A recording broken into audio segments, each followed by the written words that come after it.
BJD को टक्कर देवाई आसिकार बीजेपी जोरसोर प्रचार द्वितीय पर्याय निर्वाचन प्रचार 18 तारीख पर्यंत थिबा बेले एबे सकाळ आ संध्यारे गाँ मुहां नेता भोटर को भेटी भोट भिक्षा करुछन्ते भितर आसिका निर्वाचन मंडली रे देखा मिली जोरसोर प्रचार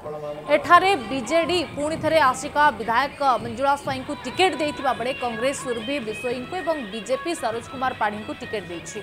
तीन दल एवं प्रचार में जोर देता बेले बीजेपी प्रार्थी सरोज पाढ़ी मोदी विकास कथा नहीं आसिका ब्लॉक पंचायत रु पंचायत बुली प्रचार कर 18 तारीख पर्यंत 20 तारीख निर्वाचन अच्छी देखुं आपण जो जनसमागम देखुं लोकंर समर्थन देखुं बीजेपी प्रति सरोज भाई प्रति मोदी प्रति से आम कि असुविधा बोली भावुन हे प्रचार करने क्या मना नहीं गोटे स्लोगान ओडिशा बचाओ निश्चित रूपे आस्कार एथर परिवर्तन स्वर 100% परिवर्तन एते संदेह नहीं।